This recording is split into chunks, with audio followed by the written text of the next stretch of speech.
we are discussing the finding out the decision boundary when you have two bivariate Gaussians as the posterior probability distributions, and the Gaussians are still circular diagonal covariance matrix with equal value in both the dimensions, but they are of different sizes. For the case where both are equal sizes, we find that it is the perpendicular bisector, all points which are equidistant from both the means. Okay. So, let me digress a bit and discuss another concept. So, as you know, if we have 2 points x 1 and x 2, you can define various type of distances between them, the Euclidean distance, the straight line distance, Minkowski distance we studied earlier. But how do we measure the distance between not 2 points, but a point and an distribution? So, what I am talking of is like this. So, I have a distribution, let us say one dimensional for the moment, we can extend it to multiple dimensions. So, we have a distribution with say mean mu and some variance sigma, and I have a point x. I want to say I want to find out how far is this point from this distribution. Okay. Say one typical case may be something like this, that I have the distribution of length of all tuna fishes and I catch a random fish. How much is it tuna-ness? That means how far is it from the distribution, how separate it is from the distribution. So, one obvious distance that probably we can consider is nothing but the distance between this point under consideration x and the mean of the distribution. So, x minus mu. Okay.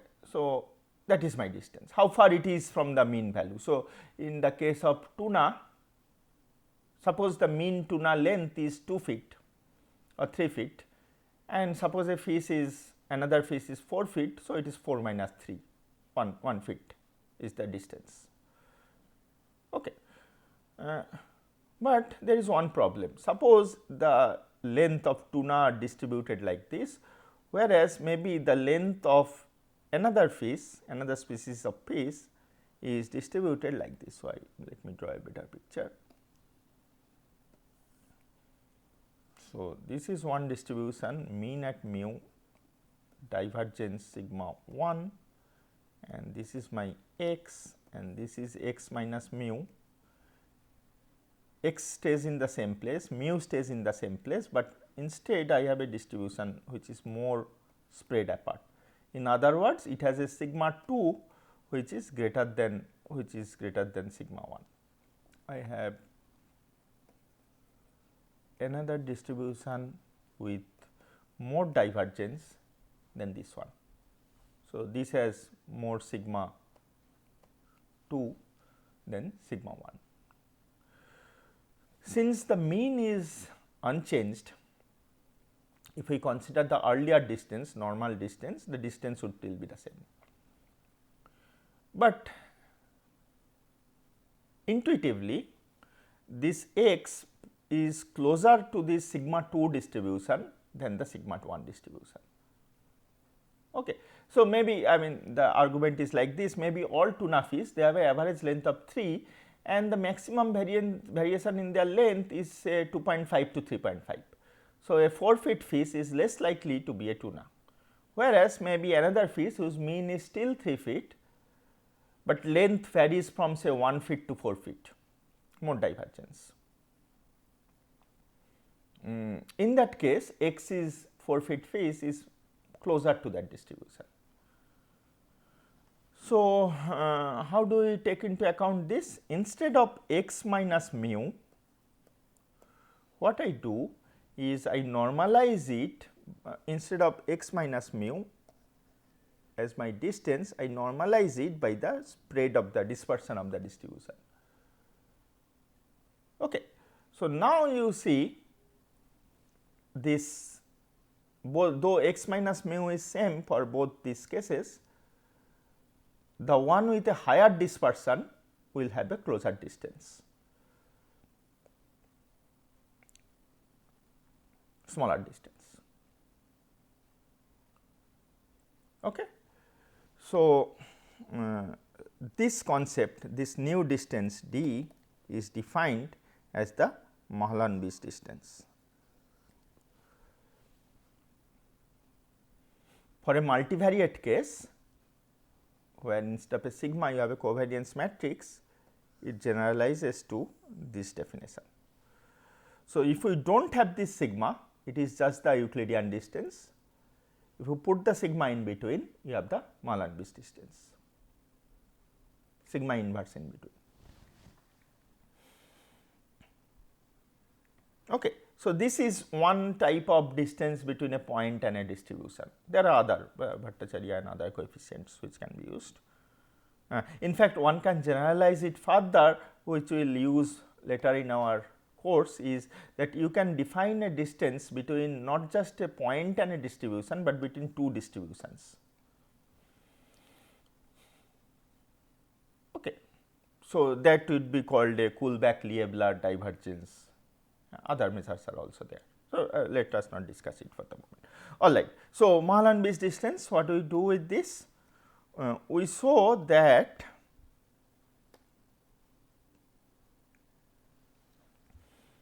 for the case where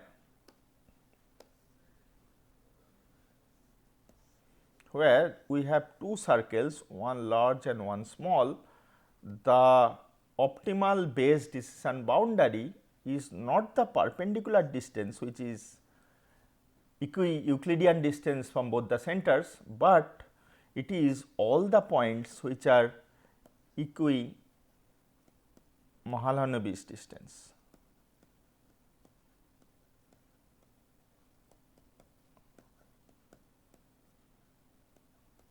Okay. So, if these are mu h and mu h and mu t, x would be all point where x minus mu t by sigma t would be same as x minus mu h by sigma h. Again, I am not doing the algebra. If you work out the definition of the base decision boundary and if you find out equiparable points, you would get this expression. Okay. So, this is the generalization.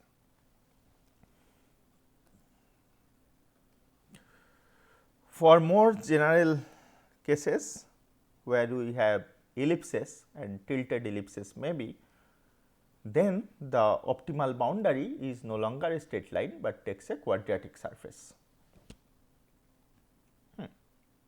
Again, I leave it to you as an exercise that if you just work out the algebra, you will easily get the expression for this quadratic surface. The idea is find out all x where the probability values for each of these distributions are same, where assuming each of the distribution are normal with some mu and sigma. Alright. So, this is one class. Assume that distributions are normal. Let us look into finding out this Bayesian classifier for another specific case. I will probably come back to our old example, where the attributes are not the old example, slightly different form of that. The attributes are discrete in the sense that they take on a finite set of values. Earlier it was continuous, length can be any number of continuous values. So, we have a discrete set of values. Okay.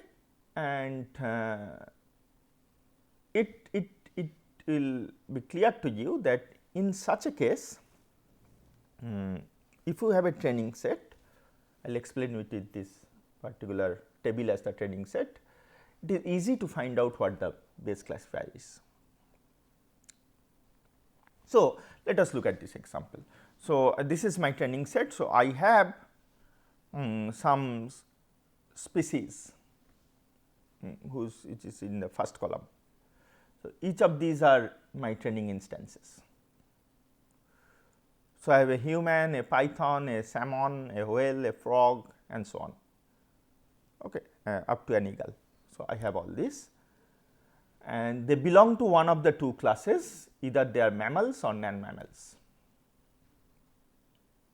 Okay. And they are, each of these species are described by 4 attributes: whether they give birth to an young generation, whether they can fly, whether they live in water or whether they have legs.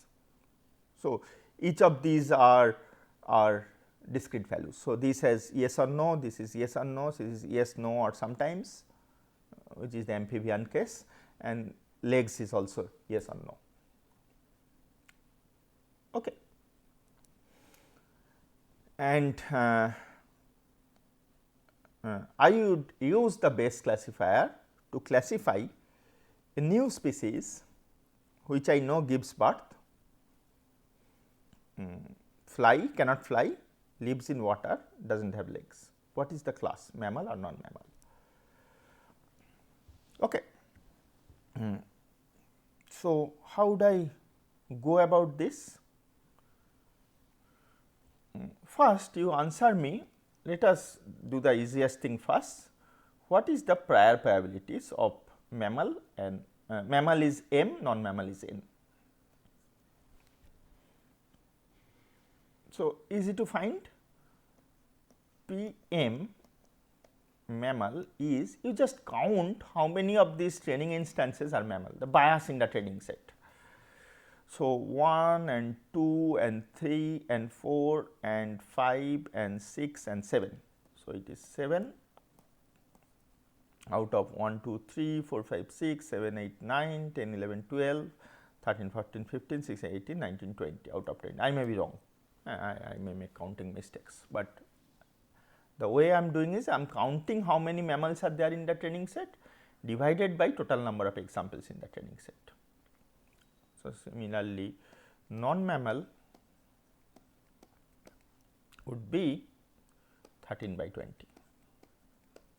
So, this gives me the prior probabilities, a priori probabilities.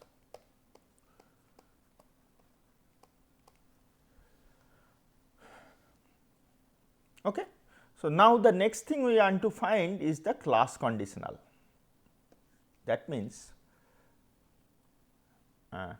known that an instance belong to the class mammal, what is the probability the attribute values are this, because I want to classify this example. Similarly, known that an instance is non-mammal, what is the probability that the attribute values are this. So, in other words,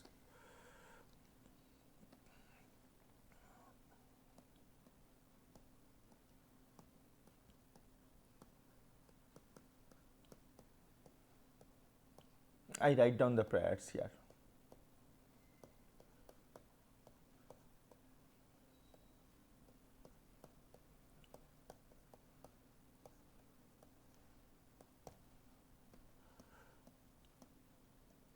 Known that it is mammal, what is the probability? I have this set of values.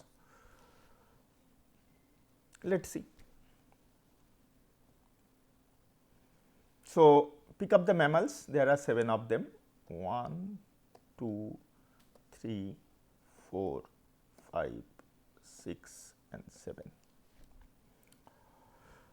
Find out how many of these 7 cases have this set of attribute values. So, yes, no, yes, no, yes, no, no, yes, not this. Second one, yes, no, yes, no, yes, this one, 1. Yes, yes, no, yes, not this one. Yes, no, no, yes, not this one. Yes, no, no, yes, not this one. This one, no, no, no, yes, not this one. Yes, no, yes, no, yes, this one. So, 2 I have found, 2 mammals I have found whose attribute values are exactly this. So, my prior probability is 2 out of these 7. sorry, not prior, the class conditional probability is 2 out of these 7. Repeat this for non-mammals.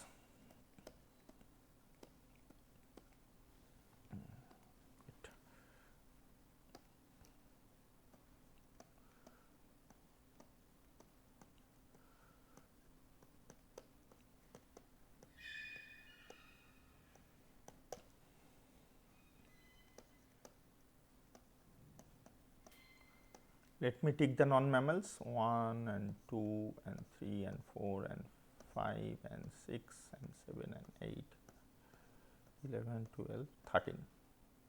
So, something by 13. Okay. Out of this 13, how many match this? No, doesn't match, doesn't match, doesn't match, doesn't match. Does any of this match? Does any of this match? Does any of this match? I can't find any. Maybe you can find something. So, I want a non-mammal whose attribute values match this set.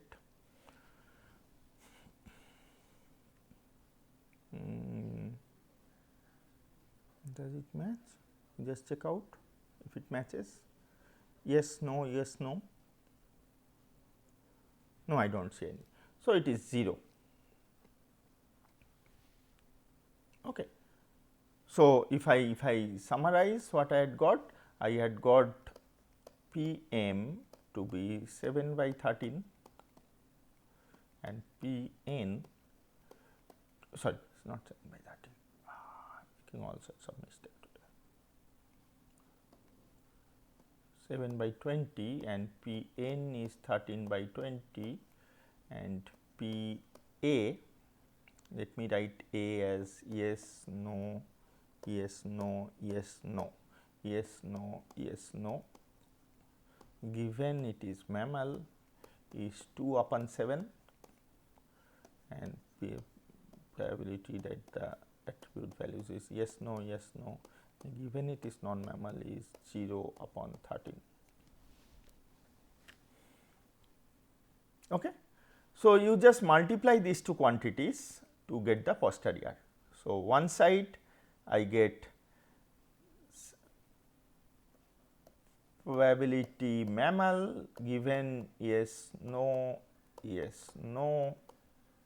applying the Bayes rule is prior times class conditional 7 by 20 into 2 by 7,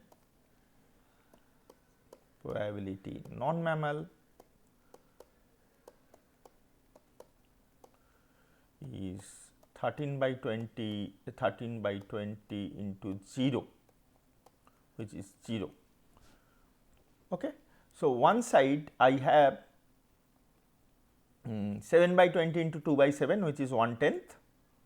So, this side I have 1 by 10 and this side I have 0. So, the maximum a posteriori probability tells me that it is more likely to be a mammal than a non-mammal, higher posterior. So, I classify it as mammal by the map rule. Okay. So, this is what I do. I have the steps in detail. I have the steps in detail in the lecture notes. You can consult that, but I guess you have got it. So, theoretically this is an okay approach, but the problem is that we have seen one of the probability went to 0, because this sample is not big enough to get an example of a non-mammal which matches this attribute pattern. Okay. So, that means what is happening is that because of the small sample that we have, only these many, my probability estimates are not good enough. No, not good enough, I should not say, not good maybe, they could have been better. Okay. How they could have been better? Look, see, the main problem was I did not find a non-mammal having these attributes values. together, all of them at a time. But I do have a number of non-mammal and for mammal where individually these attributes stay. So, lot of non-mammals having yes, okay, lot of non-mammal having no, and so on.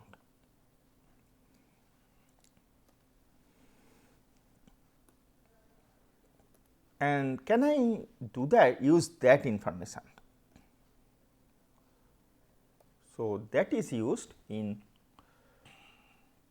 one particular setting of this Bayes classifier called a naive Bayes classifier. Okay. It uses one assumption. Okay. It says that the probability of all the attributes taking on a set of values together given a class is product of the individual attributes taking on those values. So, probability yes, no, yes, no, yes given mammal for that attribute and so on.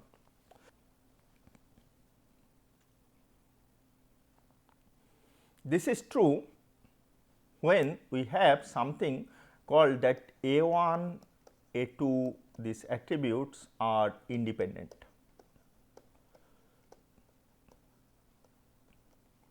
That means, we say that two variables A and B are if they are independent, then P A B joint probability is product of their individual probabilities.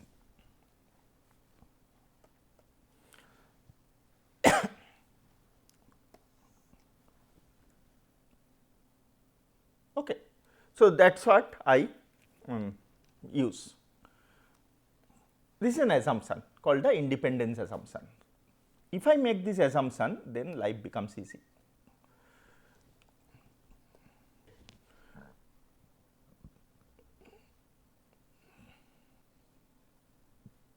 Now let us see. So, what happens when we make the independence assumption? Probability of yes, no, yes, no is probability of yes given mammal for give birth, no given mammal for can fly, no live in water, yes live in water for mammal and so on. If you count these values, that means how many mammals out of 7 have give birth equal to yes, count that, that will be 6. So, I get this. Similarly, how many cannot fly, how many lives in water and how many have legs. Because they are independent, if I just multiply them up, I will be having the probability they are jointly having this set of values. Okay. And I repeat this for non-mammal and I multiply them and still I get this. The point to be noted is that I do not have a 0 estimate anymore.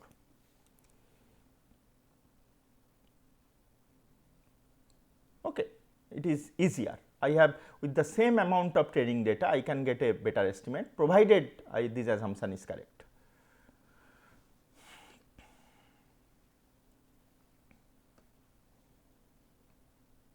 Okay. So, this is the Naive classifier.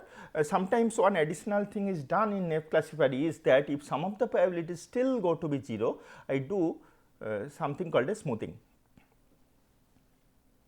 Okay. So, I add some random value and make it better,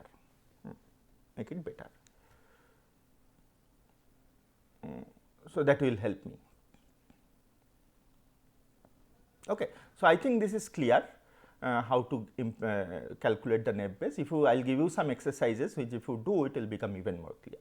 So, with this I close my discussion on the Bayesian classifier.